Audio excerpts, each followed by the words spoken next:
অনেক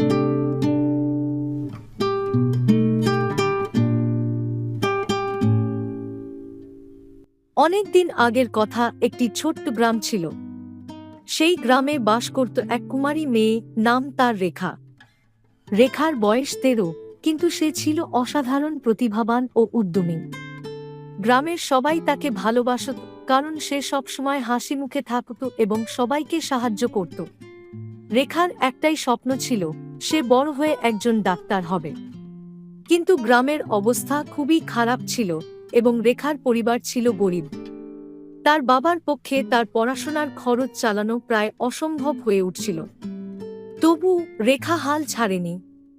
সে ঠিক করেছিল, যেভাবেই হোক সে তার স্বপ্ন পূরণ করবে। প্রতিদিন সকালে উঠে গরু ছাগল চড়াতে যেত এবং বিকেলে গ্রামের প্রাথমিক বিদ্যালয়ে পড়াশোনা করত। স্কুল শেষে সে গাছের নিচে বসে পড়াশোনা করত, আর রাত হলে মায়ের সাথে সেলাইয়ের কাজ করত। এইভাবে সে তার পড়াশোনার খরচ চালানোর চেষ্টা করত। একদিন গ্রামের প্রধানের মেয়ে গুরুতর অসুস্থ হয়ে পড়ল। গ্রামের কোনো ডাক্তার নেই, তাই সবাই খুবই চিন্তিত হয়ে পড়ল। তখন রেখা নিজে থেকেই সিদ্ধান্ত নিল, সে প্রধানের মেয়েকে সাহায্য করবে। সে গ্রামের একটি প্রাচীন বই থেকে ঔষধের জ্ঞান অর্জন করেছিল, যা তার দাদু রেখে গিয়েছিলেন। সেই জ্ঞান ব্যবহার করে রেখা মেয়েটিকে সেবা দিতে শুরু করল। রেখার সেবায় প্রধানের মেয়ে ধীরে ধীরে সুস্থ হয়ে উঠল। প্রধান এবং গ্রামের সবাই অবাক হয়ে গেল রেখার প্রতিভায়।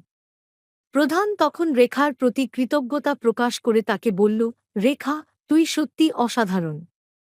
তুই আমাদের গ্রামকে গর্বিত করেছিস। তোর পড়াশোনার সব খরচ আমি বহন করব। তুই শহরে গিয়ে ডাক্তারি পড়াশোনা কর।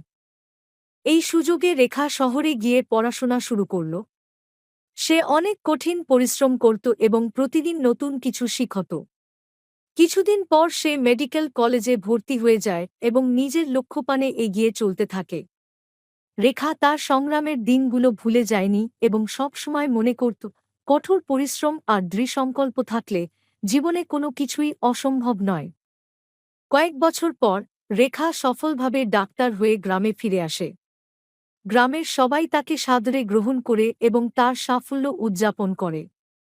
রেখা গ্রামের মানুষের চিকিৎসা করে, তাদের সুস্থ রাখে এবং গ্রামের উন্নতির জন্য কাজ করে। রেখার এই গল্প আমাদের শেখায়, জীবন যতই কঠিন হোক না কেন, দৃঢ়সংকল্প এবং কঠোর পরিশ্রম দিয়ে সব বাধা পেরিয়ে যাওয়া যায়। রেখার মত আমাদেরও স্বপ্ন পূরণের জন্য সর্বদা চেষ্টা করা উচিত এবং হাল না ছাড়া উচিত। কারণ সফলতা অপেক্ষা করে সেই সব মানুষের জন্য যারা বিশ্বাস করে এবং নিজেদের লক্ষ্যে অটল থাকে।